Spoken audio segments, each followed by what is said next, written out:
नमस्कार, welcome to accurate yoga. तो दोस्तों आज हम शुरू करेंगे नेट जेआरएफ योग विषय में जो एग्जाम हुआ था 21 जून 2023 में, उसका पार्ट 6 करेंगे। पार्ट 6 जिसमें हम 51 से लेकर के 60 क्वेश्चंस को सोल्व करेंगे। यदि आपने इससे पहले के पार्ट नहीं देखे हैं और आप पार्ट सारे के सारे पीवाईक्यूज देखना चाहते हैं तो आप एक्यूरेट योगा एप्लीकेशन इंस्टॉल कर सकते हैं और वहां पर दिए गए कोर्सेज को आप ज्वाइन कर सकते हैं ताकि आप पूरे के पूरे जितना भी कोर्स है या जितने भी पीवाईक्यूज है उसको सिस्टमेटिकली आप देख पाएं। तो चलिए दोस्तों शुरू करते हैं आज का सेशन।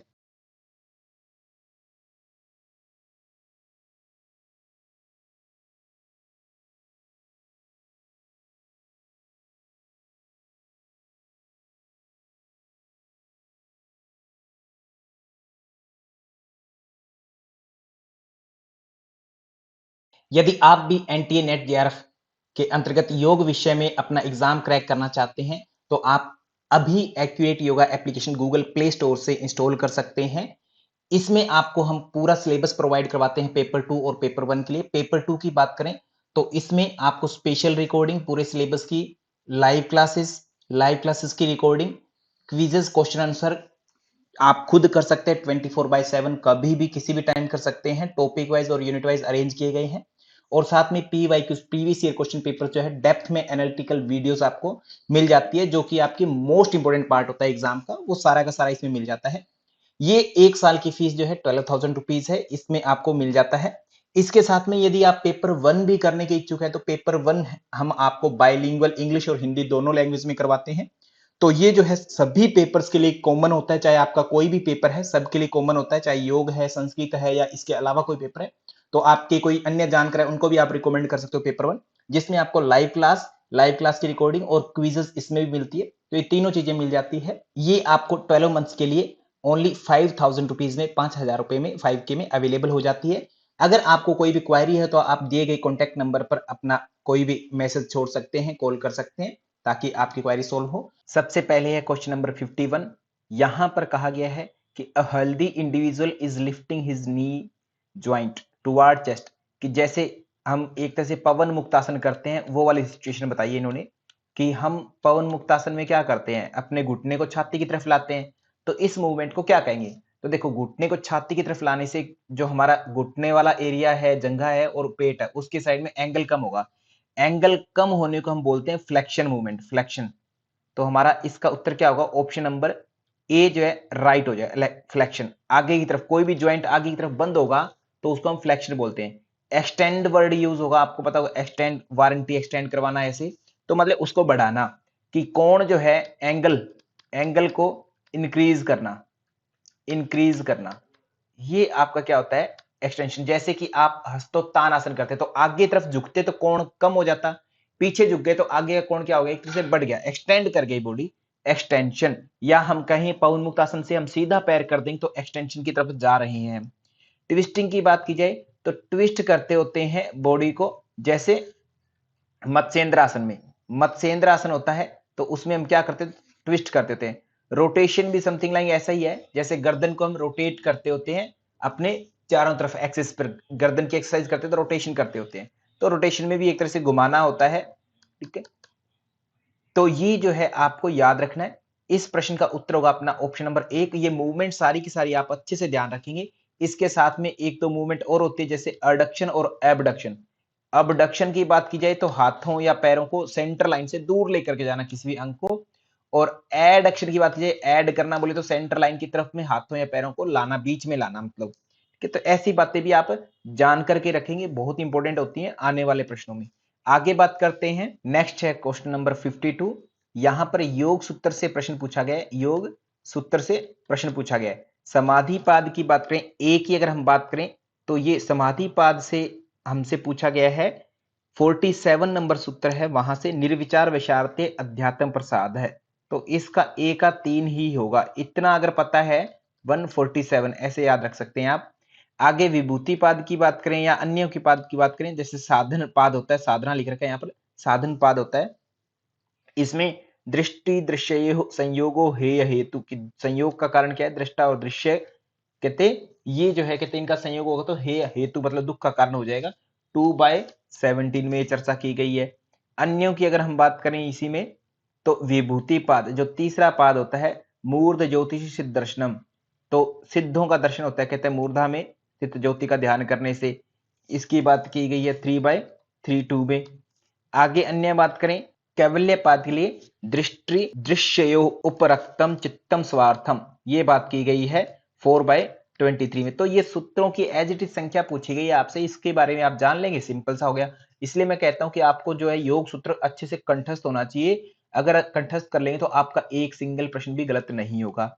इस प्रश्न का अगर उत्तर हम खोजें तो ऑप्शन नंबर ए जो है हमारा बिल्कुल राइट आंसर हो जाएगा, ऑप्शन नंबर ए। इसी के साथ में एक्स्ट्रा बातें जान लेंगे।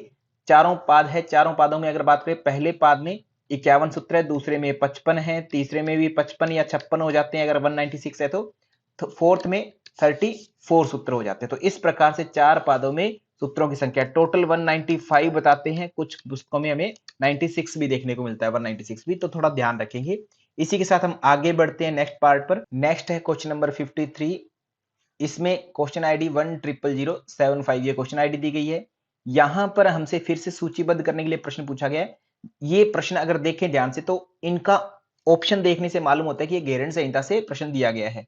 तो मूल शोधन की बात की जाए तो एक तरह से एनएस से रिलेटेड होता है, तो एनएस से रिलेटेड इनमें से बेस्ट कौन सा रहेगा? कब्ज, कॉन्स्टिपेशन जो होता है, एनएस रेक्टम के आसपास का एरिया होता है जहां से हमारा एक्सक्रिएशन प्रॉपर नहीं हो पाता तो कब्ज हो जाती है। तो ए के लिए ऑप्शन नंबर 4 सही हो जाएगा। ऐसी बात करें आगे तो दंड धोती की बात करते हैं। दंड धोती, दंड धोती में क्या करते हैं? हृदय धोती का प्रकार है, दंड वमन वाससा, 3 प्रकार होते हैं हृदय धोती के प्रकार गए। दंड धोती की अगर बात की जाए तो दंड धोती कहां जाता है? ईसोफेगस में जाता है, जिसको हम क्या बोलते होते हैं? भोजन नाल बोलते होते हैं। तो एक तरह से ग्रास नली का विकार इसमें बेनिफिट होगा। वमन धोती की बात की जाए तो वमन की बात करते हैं कफ एवं पित्त, वमन धोती से कफ और पित्त की बात की गई है। आगे बात करें वस्त्र वाससा की बात करते हैं। वाससा वस्त्र धोती जो प्लीहा आदि बढ़ जाता है या चर्म विकार आदि हो जाते हैं तो उसमें जो है ये माना गया है। तो इस हिसाब से ए का 4 होना चाहिए और बी का 3, सी का 1 होना चाहिए। ऑप्शन नंबर 1 जो है हमारा राइट आंसर हो जाएगा, इसमें ऑप्शन नंबर 1 राइट हो जाएगा। तो ये छोटी छोटी बातें बारीकियां आपको ध्यान में होगी तो उत्तर कभी गलत नहीं होगा। नेक्स्ट तो क्वेश्चन नंबर 54 है। यहां पर प्रश्न पूछा गया त्रिदोष संसर्जक प्रभाव। संसर्जक बोले तो जिससे त्रिदोष ऐसा जो कोहेसिव इफेक्ट दिखाए, कोहेसिव का मतलब जुड़ापन सा दिखाए, भारीपन सा दिखाए, कोहेसिव एक तरह से संसर्जक जुड़ने वाला स्वभाव हो। तो जुड़ने वाला स्वभाव किसका है? कफ का है, एक तरह से गाढ़ा गाढ़ा होता है। तो ये वर्ड दिया गया है गाढ़ा गाढ़ापन, ठीक है। संसर्जक ये ठोसता सा भाव हो, पित्त भी ठोस नहीं होता, वात भी नहीं होता। कफ जो होता है सबसे ज्यादा ठोस मिलता है, पृथ्वी तत्व प्रधान होता है, पृथ्वी और जल ये दो तत्व इसमें प्रधान माने जाते हैं। होते हैं पांचों ही तत्व हैं परंतु पृथ्वी जल इसमें प्रधान होते हैं, या जल पृथ्वी बोल दें तो इस कारण से इसमें संसर्जक प्रभाव देखने को मिलता है। तो पृथ्वी जहां मिलेगा तत्व या जल मिलेगा, संसर्जक इफेक्ट मिलेगा। कल को केवल एलिमेंट के आधार पर पूछा जा सकता है कि 5 तत्व है उनमें से बताओ कोहेसिव कौन सा है, तो कोहेसिव कौन सा होगा? जो ज्यादा गाढ़ा होगा, ज्यादा टाइट होगा, तो कोहेसिव, ठीक है। तो पृथ्वी या जल की ही बात होगी, बाकी तत्व आपके कोहेसिव इफेक्ट शो नहीं करेंगे। आगे बात करें नेक्स्ट पार्ट पर। नेक्स्ट है क्वेश्चन नंबर 55 जिसकी क्वेश्चन आईडी 1000046 ये दी गई है। अगर बात करें हम इसमें भगवत गीता के अनुसार तामसिक सुख क्या है, तो भगवत गीता में 14वें अध्याय में 14th अध्याय है गुणत्रय विभाग योग, 17 अध्याय है श्रद्धा त्रय विभाग योग और 18वां मोक्ष संन्यास योग। इनमें मुख्य रूप से 3 गुणों को अलग अलग तरीकों से एक्सप्लेन किया गया। जैसे 14वें अध्याय में तीनों गुणों की कैरेक्टरिस्टिक्स बता दिए, 17वें में श्रद्धा त्रय विभाग योग, श्रद्धा भोजन तप यज्ञ आदि इनके प्रकार बता दिए। सेम 18वें अध्याय में सुखों पर चर्चा करते, 3 प्रकार के सुखों की चर्चा करते हैं। अगर आपको इनमें से एक भी अध्याय थोड़ा सा पता है, हल्का फुल्का पता है और नहीं भी पता है तो भी आप आराम से उत्तर दे देते हैं प्रश्न का। तो भगवत गीता के अनुसार कहते हैं तामसिक, तो तामसिक के बारे में कहा गया है कि यद अग्नि चानुबंधे च सुखम मोहन मात्मन निद्रा आलस्य प्रमादोत्थम तत् तामसम उदाहयतम। कहते उसको हम तामसिक सुख कहते होते हैं जो हमें प्रमाद में डाल दे, प्रमाद में, प्रमाद से पैदा होता है, निद्रा पैदा कर दे, निद्रा आलस्य आदि ऐसा जो सुख होता है कहता है, और जो सुख में बांध देता है, हमें सुख के अंदर स्थापित कर देता है, आत्मा को मोहित कर लेता है, ऐसा क्या माना गया है? कहते ये जो है तामसिक सुख है, प्रमाद से उत्पन्न सुख कह दें या मोहित करने वाला सुख बोलते, तो बी और डी जहां पर भी है वो राइट हो जाएगा। ओके, तो बाकी की बात की जाए तो बाकी क्या चीजें हैं? जैसे आत्म बुद्धि प्रसाद जम, कल को ये प्रश्न आएगा अग्नि विषम इव, कहा गया है इसी में 18वें अध्याय का 39 जो है, 18वें अध्याय का 39, ये तो है आपका तामसिक सुख से संबंधित, तामसिक। कल को प्रश्न राजसिक या अन्य सुख से आ सकता है, तो 18 का 37, 37, 38 ऐसे याद रखें। 37 सात सात आता है तो ये सात्विक सुख की बात है, यहाँ पर 8 आता है तो ये राजसिक की बात है, और ऐसे 9 आ गया तो अंत में जो आपका तामसिक सुख उसकी बात होती है। तो अगर हम बात करें, ये जो वर्ड दिखा हुआ है अग्ने विषमिव, यत अग्ने विषमिव, एक ही बात करते हैं। ये लाइन जो है 18 का 37 जो श्लोक है वहां से उठी है। ये शब्द इतना सा देकर के एग्जामिनर नेक्स्ट टाइम प्रश्न पक्का पूछेगा। यत अग्ने विषमिव परिणामे अमृतोपमम, कहते जो शुरुआत में कहते ऐसा सुख जो अग्नि की तरह विष भांति की प्रतीत होता है, जैसे कठोर प्रतीत होता है, और परंतु वो परिणाम में कहते अमृत देने वाला था। शुरुआत में कहते आपको दुखी करने वाला लगेगा, जैसे आप नेट जेआरएफ की तैयारी करते हैं, शुरुआत में परेशान होते हैं हम तैयारी करते समय, रिजल्ट आते हैं तो अच्छी एक स्कॉलरशिप मिलती है, अच्छा करियर बन जाता है, सब कुछ अच्छा हो जाता है, तो एक तरह से बाद में बढ़िया लगता है। कहते शुरुआत में परेशान करता है।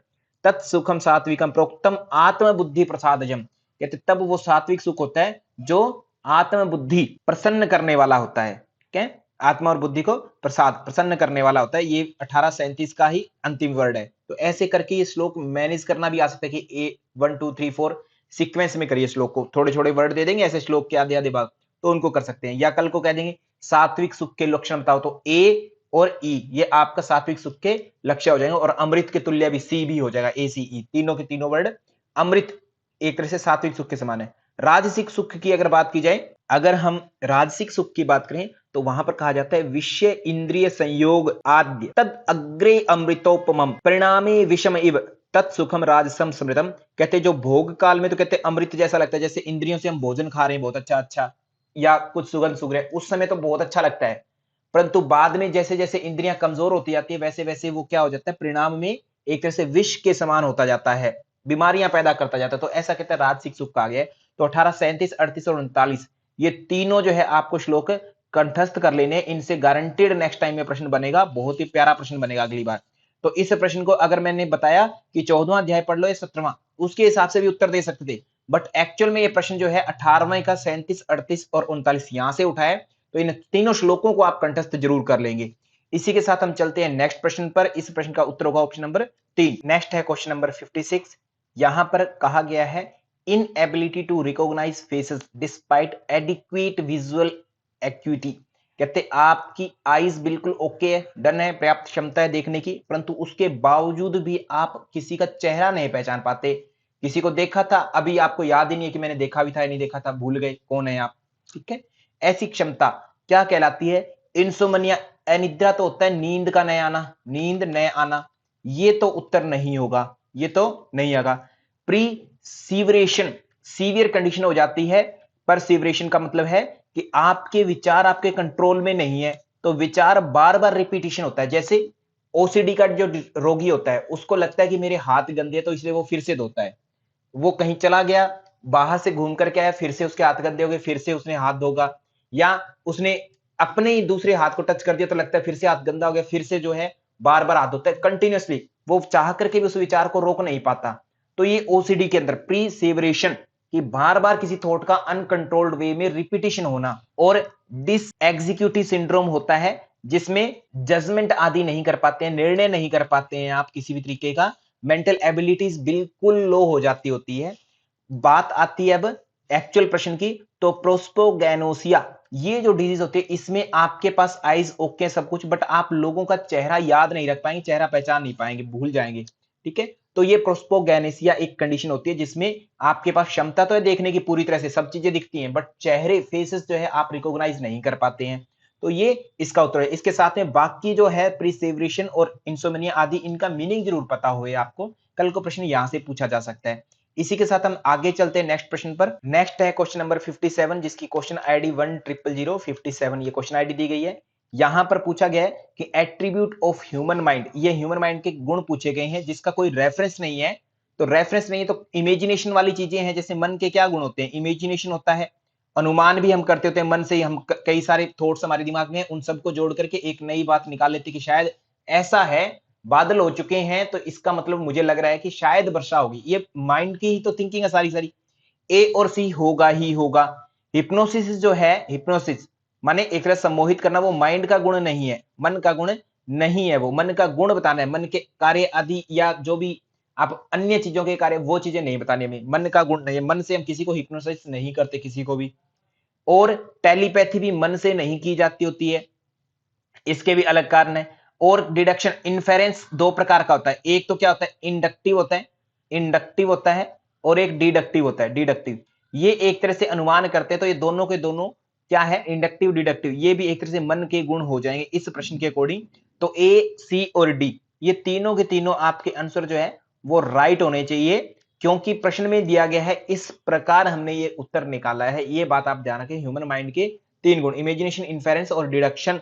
बोले तो अनुमान के दोनों गुण है, डिडक्शन होता है या इंडक्टिव होता, इंडक्शन बोले तो दोनों के दोनों इसी के कार्य हो जाते हैं। डिडक्टिव अप्रोच वो होती है जिसमें आप जनरल टू ऑल जाते हैं, ये मैंने बहुत अच्छे से बता रखा है आपको। जैसे सभी मनुष्य मरणशील है, तो सभी के सभी से आप क्या जा रहे हो, एक व्यक्ति विशेष पर जा रहे हो कि एक ए नाम का एक व्यक्ति है, अतः क्योंकि वो व्यक्ति है सभी मनुष्य मरणशील है, तो ए व्यक्ति भी मरणशील है, एक के बारे में हमने कल्पना कर दी, ये डिडक्टिव अप्रोच होती है। तो ये ऐसे हम माइंड के गुणों की कल्पना कर सकते हैं। ए सी डी राइट हो जाएगा ऑप्शन नंबर 3।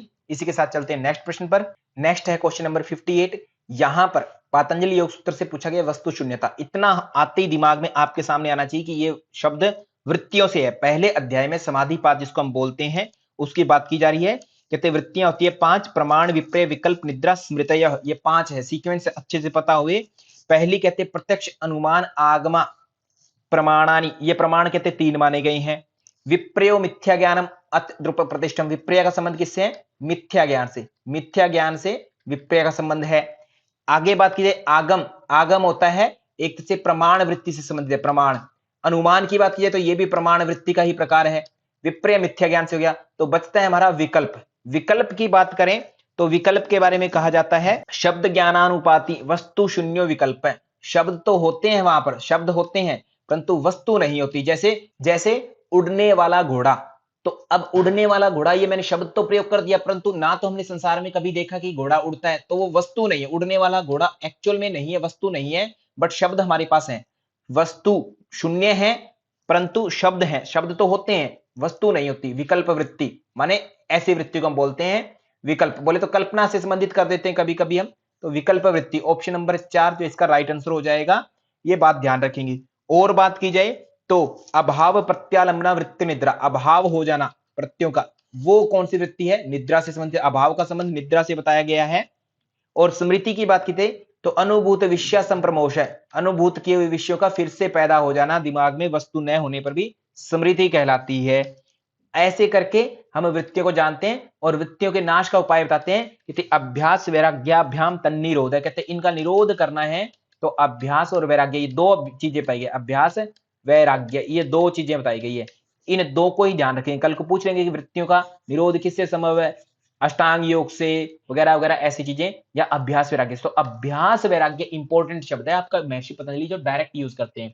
बाकी चीजों से भी होगा परंतु हमें शब्द टू वर्ड उत्तर देना है, तो अभ्यास और वैराग्य इनके निरोध का उपाय बताए गए हैं। इसी के साथ हम चलते हैं नेक्स्ट प्रश्न पर। नेक्स्ट है क्वेश्चन नंबर 59। यहां पर योग बीज नामक ग्रंथ के रचयिता कौन है, योग बीज। तो श्रीनिवास योगी किसकी रचना करते हैं, हठ रत्नावली की। हठ रत्नावली किसकी एक तरह से आलोचनात्मक टीका है, हठ प्रदीपिका की। हठ प्रदीपिका के लेखक कौन है, स्वामी स्वात्माराम योगी जी, स्वामी स्वात्माराम योगी जी। स्वामी मोहनानंद जी हमारे सिलेबस में जितनी पुस्तकें हैं उनसे उनका कोई भी रिलेशन नहीं है, किसी भी ग्रंथ के रचनाकार नहीं है ये।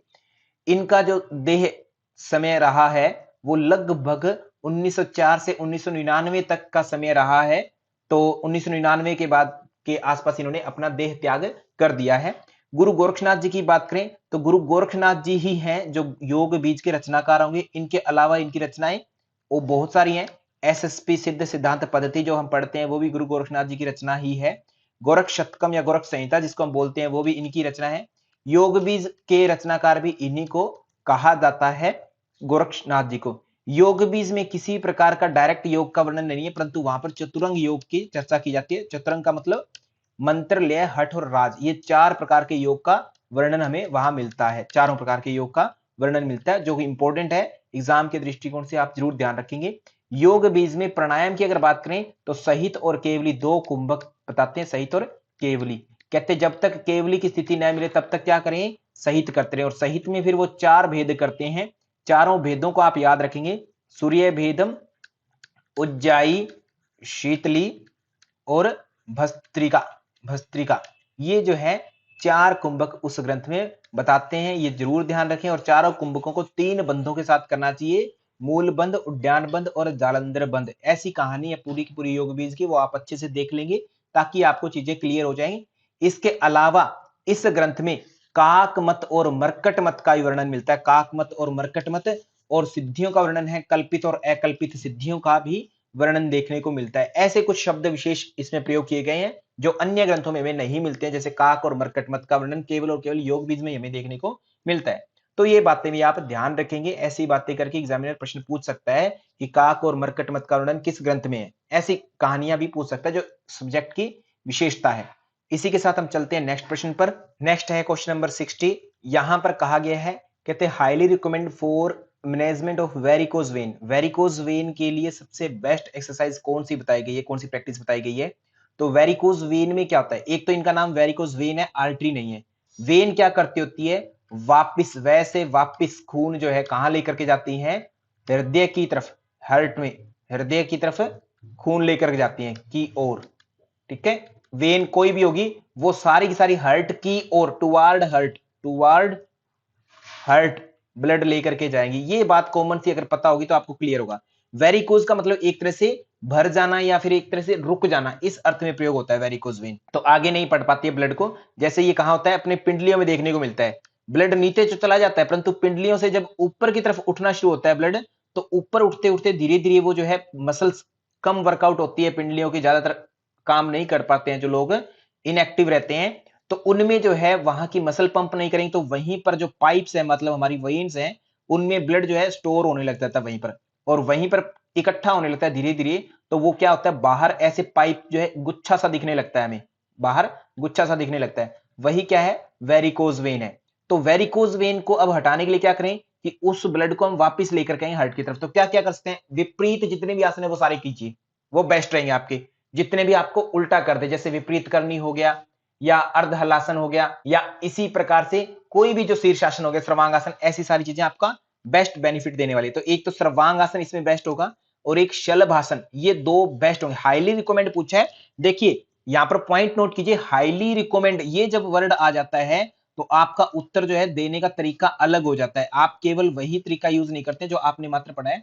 हाईली रिकमेंड मतलब इनमें से बेस्ट कौन सा है, हालांकि ताड़ासन भी इफेक्ट डालेगा हमारे वेरिकोज वेन में, वीरासन भी, गोमुखासन भी, परंतु एक्चुअल में यहां पूछा है हाईली रिकमेंड। जब हाईली रिकमेंड की बात होती है तो आपको ये ध्यान देना होता है कि बेस्ट कौन सा है। तो दो उत्तर छांटने हैं आपको, बी और सी। आपका ऑप्शन नंबर 2 जो है बिल्कुल राइट आंसर हो जाएगा इस प्रश्न का। तो यहां ऐसे प्रश्नों में ये जरूर ध्यान रखें हाईली रिकमेंड कौन सा है।